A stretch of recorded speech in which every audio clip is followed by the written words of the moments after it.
Бүгін бізде ерекше кубиктің түрі бочка деп аталады бұл, немесе двухслойный торт дейді. Екі қабатты торт, пирог дейді, пицца деп те атайды.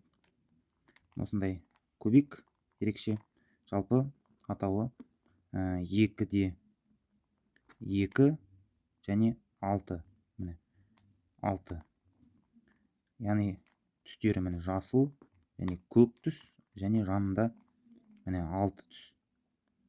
Мынамен 7, мынамен 8 түстен тұрады. Осындай ерекше кубик. Осыны қазір бұзып және жинап шығамыз. Ал бұзайық. Яғни бұның бұлай қақ ортасынан тең бөлініп бұралады, және міне 2 қабаты осылай бұралады. Барлық түстерін шатыстырамыз. Сосын қазір құрастырамыз.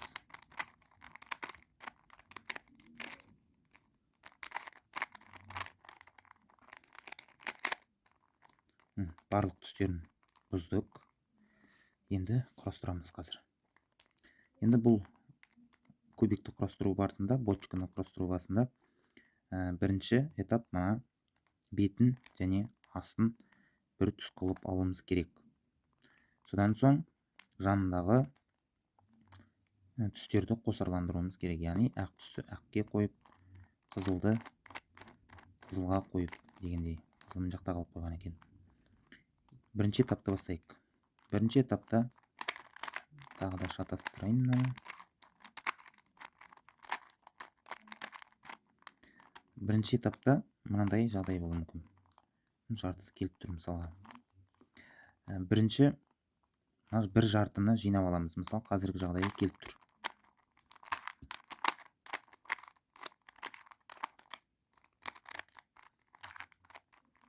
Мысалы, мынандай. Бір жартысын түгелдей көк немесе жасыл жасап аламыз. Қазір көк жасап көрейік.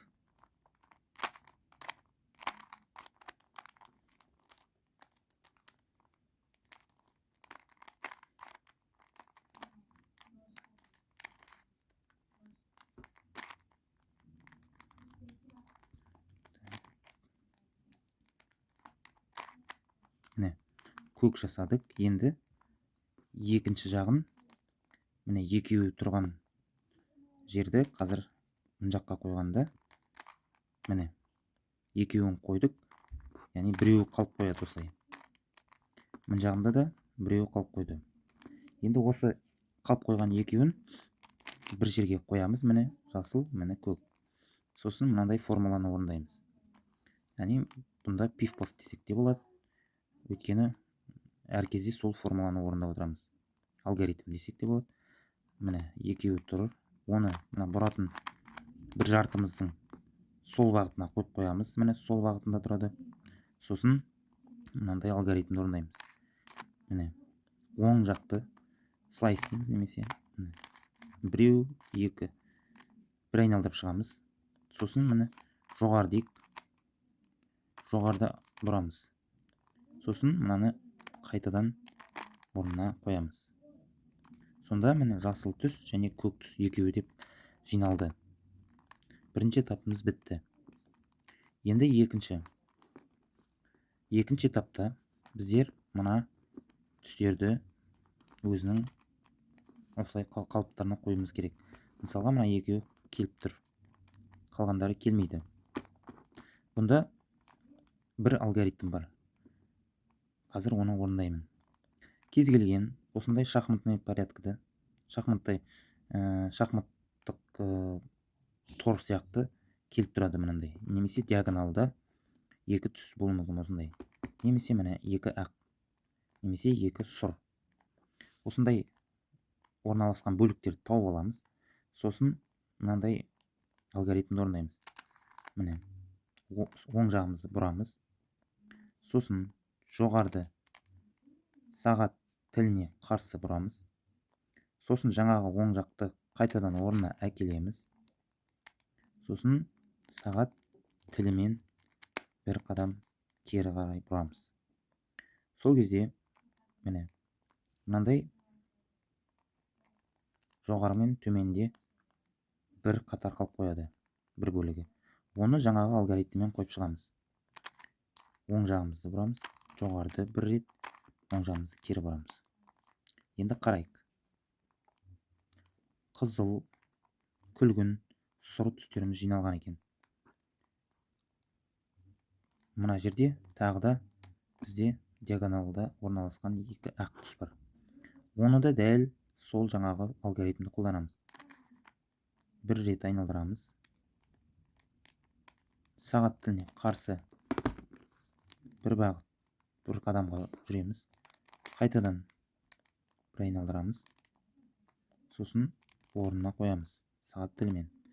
Так, шыққан жерімізді тағы да жаңағы алгоритмді орындаймыз.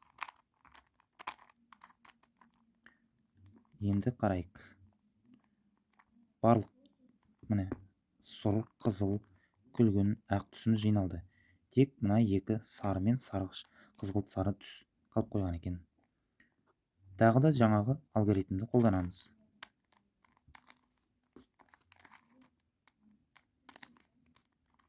Міне тағы да бастапқы, яғни пиф-паф десек те болады бұл бочкада. Міне орындадық. Сары мен қызғылт сары түсіміз орнына келді.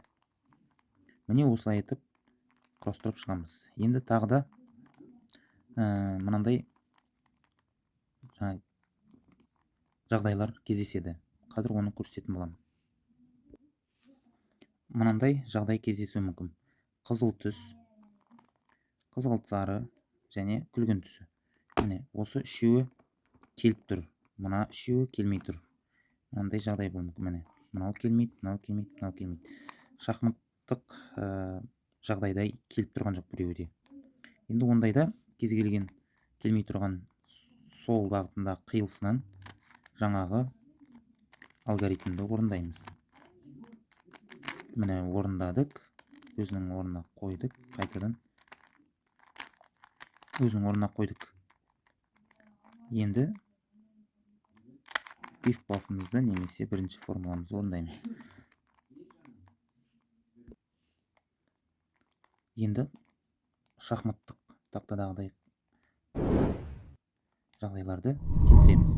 Немесе диагонал орналасқан бөліктерді.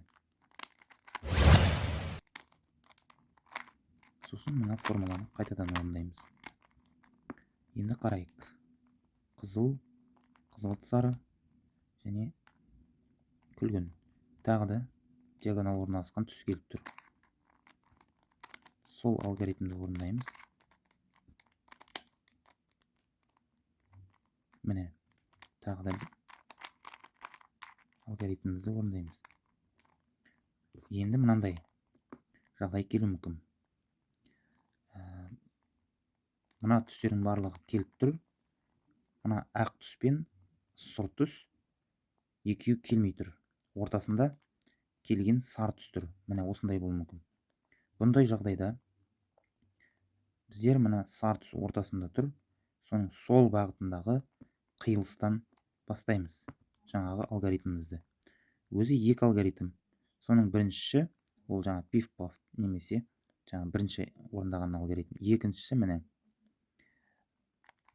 түсінікті боларда міне қиылыстан бастаймыз. Міне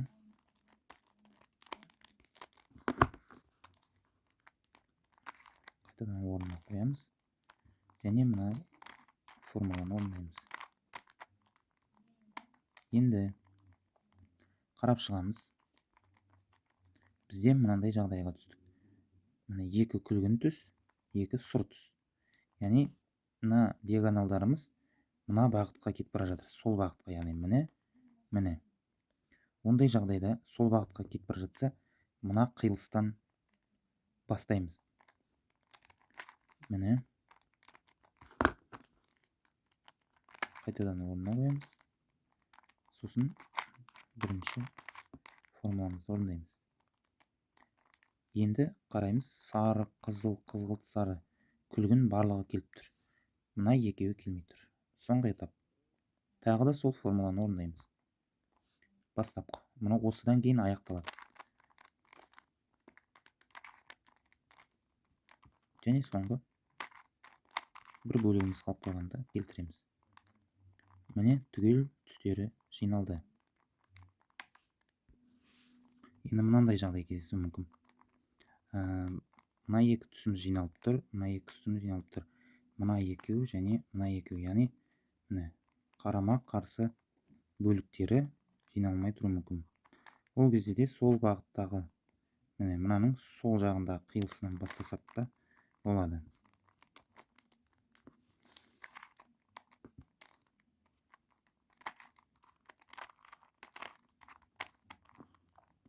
Міне орындап болғаннан кейін мынандай диагонал жатқан бөліктерді тауып аламыз. Сосын жаңағы формуламызды орындаймыз. Тағы да беткі және астын қабат келтіреміз. Сол кезде бізді жаңағы жағдайға алып келеді. Мына ортасында бірдей түс бар және екі жанында келмей тұрған түстер тұрады. Ол кезде біздер сол бағытта қиылыстан бастаймыз.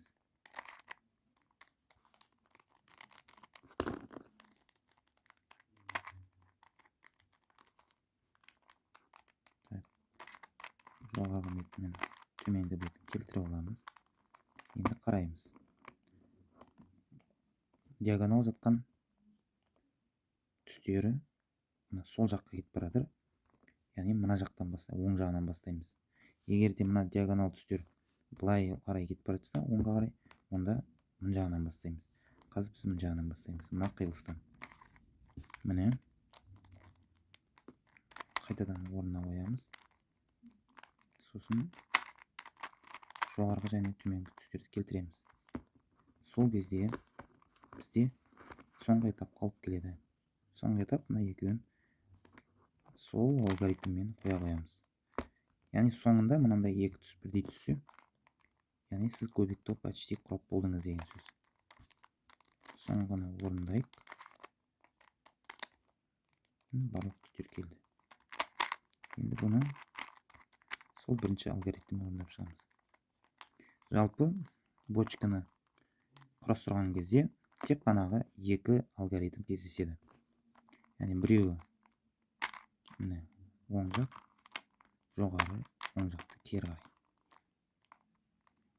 Қайтадан орындайық, мынау қайтып орнына келеді. Міне.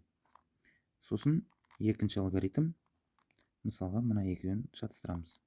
Міне, бұрадық. Сол жоғарын бұраймыз, орнына келтіреміз, қайтадан орнына қоямыз. Міне, осы екі алгоритм қолданып түгелдей бочканы немесе екі қабатты тортты, пирогты, пиццаны жасап шығуға болады. Міне, соңында осындай шахмат тәрізді екі торт кездеседі, соны өзінің орындарына қоюымыз керек. Міне барлығы шықты. Енді қиылыстардан шатыстаңыздар, жаңағы екі алгоритмді орындай берсеңіз, бұл бочканы түгел құрастыруға болады. Рахмет тамашалағандарыңызға. Менің YouTube каналыма жазылып кетіңіздер. Тағы да қызықты Рубик текшесінің түрлерімен таныстыратын боламын. Тіркелу батырмасын басып, қасындағы қоңырау шанын да басып кетуді ұмытпаңыздар. Сау саламатта болыңыздар.